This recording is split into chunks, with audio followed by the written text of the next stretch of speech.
జాగ్రత్త నాయనా, అతని కోపం అగ్నితో సమానం. నీ దృష్టి మొత్తాన్ని అతని తోకపైనే ఉంచు. అదురు చూసి దాడి చేసి ఒక్క వేటుతో దాన్ని తెగనరకాలి. అప్పుడే అతనికి ఆ శాప విమోచనమవుతుంది. ఈ ఊరికి పట్టిన పీడ విరగడవుతుంది.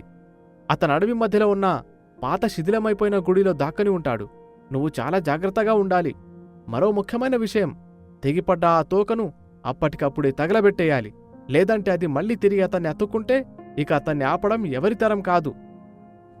రామయ్య సిద్ధప్ప చెప్పిన మాట విని తన కొడవలిని బాగా సానపెట్టి తను తీసుకొచ్చిన తాడును భుజాన వేసుకొని చేతిలో ఒక కాగడ పట్టుకొని మరో చేతిలో కొడవలి పట్టుకొని అడవిలోకి ప్రవేశిస్తాడు. దట్టమైన అడవి మధ్యలో ఉన్న పాత శిథిలమైన గుడి ఉన్న ప్రాంతానికి చేరుకుంటాడు. గాలి హోరున వేస్తుంది. చెట్ల కొమ్మలు భయంకరంగా చప్పుడవుతాయి. రామయ్య దీపం చేతిలో పట్టుకొని ధైర్యంగా అడుగులు వేస్తాడు.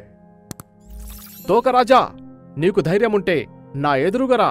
దాక్కొని దాడి చేయడం కాదు, నాతో ఎదురుగా వచ్చి తలపడు అని అనగానే ఒక్కసారిగా పెద్ద గర్జన వినిపిస్తుంది. నేల కంపిస్తుంది.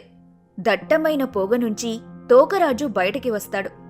అతను చూడ్డానికి 7 అడుగుల ఎత్తు, మనిషి ఆకారం, నల్లటి దేహం, పదునైన కూరల్లా ఉండే పళ్ళు, తలపై ఎద్దుని పోలిన కొమ్ములు, పులిపంజాలాంటి చేతులు కాళ్ళు, అగ్నిలా మెరిసే కళ్ళు, ఉక్కు గొలుసులాంటి పొడవాటి తోకతో భయంకరంగా ఉన్నాడు.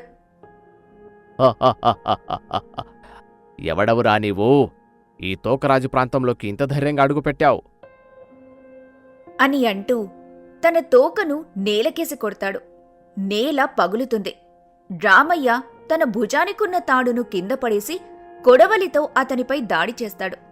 అప్పుడు తోకరాజు తన చేతి పంజాతో రామయ్యను గట్టిగా కొడతాడు. అంతే, రామయ్య అలా గాల్లో ఎగురుకుంటూ వెళ్లి అక్కడున్న ఒక చెట్టుకు గుద్దుకొని కింద పడతాడు. కాని ఎలా అయినా తోకరాజుని అంతం చెయ్యాలనే ఉద్దేశంతో మళ్లీ తనలో ఉన్న శక్తినంతా కూడగట్టుకొని ఆ కింద పడి ఉన్న తాడుని తీసుకొని తోకరాజుపైకి విసురుతాడు. అప్పుడు తోకరాజు తన మరో చేతి పంజాతో తాడుని పక్కకు నెట్టి తన తోకతో రామయ్యను చుట్టి గాల్లోకి లేపి అటూ ఇటూ ఊపుతూ గిరగిరా తిప్పి మళ్లీ దూరంగా విసిరేస్తాడు.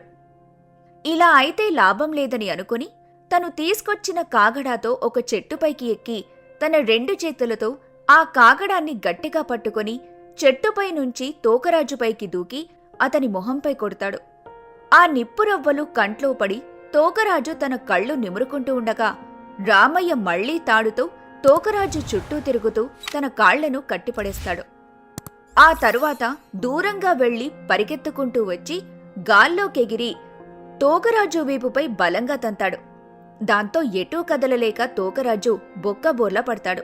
అప్పుడు రామయ్య మిగిలిన తాడుతో ఆ తోకరాజు చేతుల్ని వెనక్కి విరిచికట్టి తను తెచ్చిన కొడవలితో తోకరాజు తోకను నరికిపడేస్తాడు. రామయ్య తోకరాజు పీడ విరగడైంది అనుకుని సంతోషిస్తూ ఉండగా తోకరాజు ఒక్కసారిగా పైకి లేచి గట్టిగా గర్జిస్తూ తన కట్లను తెంపుకుంటాడు. తర్వాత తన తెగిపోయిన తోకవైపు చూసి తన చేతిని చాపుతాడు. అప్పుడు ఆ తెగిపడిన తోక లేచి పాములా పాక్కుంటూ తోకరాజు వైపు రాసాగింది. సరిగ్గా అప్పుడే రామయ్యకు సిద్ధప్ప చెప్పిన మాటలు గుర్తుకొస్తాయి. అప్పుడు తను వెంటనే కిందపడున్న కాగడాన్ని తీసుకుని అలా పాక్కుంటూ వెళ్లి తోక చివర అంచున నిప్పు అంటిస్తాడు. తోక నుంచి మంటలు నిప్పురవ్వలు కింద పడతాయి. కొద్దిసేపటికే సిద్ధప్ప, గ్రామ పెద్ద ధర్మయ్య, గ్రామస్తులు కొందరు చేతుల్లో కాగడాలు పట్టుకుని శిథిలమైన గుడి వద్దకు చేరుకుంటారు.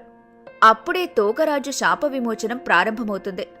ఆ వికృతాకారంలో ఉన్న శరీరంలో నుంచి రాజు ఆత్మ బయటికి వచ్చి, ఓ నా ప్రజలారా, నన్ను క్షమించండి. నేను లోభంతో రాజధర్మాన్ని తప్పాను. నా భార్య పిల్లల రక్తం, ఇక్కడున్న ప్రజలు మరియు వారి పశువుల రక్తాన్ని తాగినందుకు నన్ను క్షమించండి. నా ఆకలిని శాంతింపజేయండి.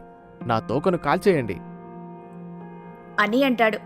ఆ మాటలు వినగానే అక్కడున్న జనాలందరూ తమ చేతుల్లో ఉన్న కాగడాలతో కిందపడి పాకుతున్న ఆ తోకకు నిప్పంటిస్తారు.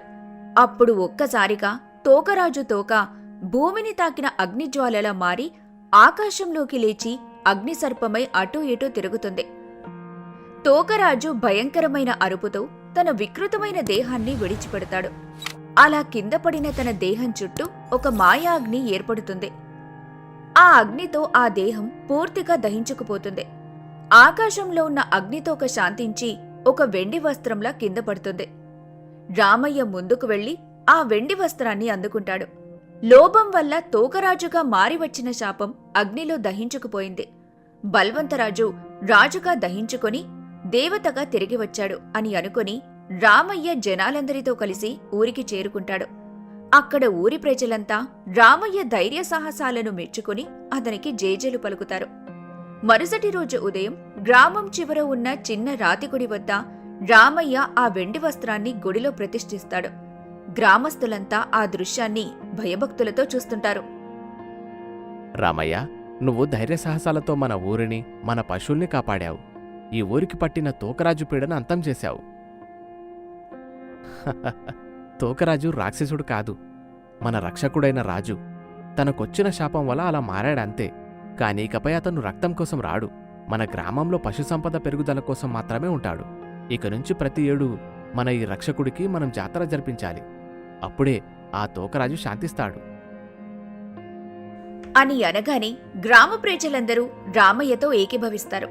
ఇక అప్పటి నుంచి ప్రతి ఏడు ఆ గ్రామ ప్రజలంతా ఏకమై ఎంతో ఆడంబరంగా తోకరాజు జాతర జరిపిస్తూ ఉంటారు.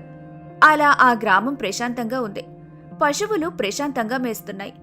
ఆ గుడిలో ఉన్న తోకరాజు ఆత్మరూపంలో రాజు ఊరిలో ఉన్న ప్రజలు పశుపక్షాదులను కాపాడుతూ ఉంటాడు. నన్ను క్షమించండి. ఆ గుడి మీద నేను లోభంతో తోకరాజు రాజధర్మాన్ని దేవత తప్పాను. లోభాన్ని నా భార్య జయించిన పిల్లల రాజు అని రక్తం, రాయబడి ఇక్కడున్న ఉంటుంది. ప్రజలు మరియు వారి పశువుల రక్తాన్ని.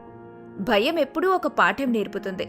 తోకరాజు కథ కేవలం ఒక జానపద కథ కాదు. నిస్వార్థమే నిజమైన సంపద అని, ధర్మమే చివరికి గెలుస్తుందని చెప్పే ఒక తెలంగాణ విశ్వాసం. ఆ విశ్వాసం నేటికి ఆ ఊరిని, ఆ పశువులను కాపాడుతూ ఉంది.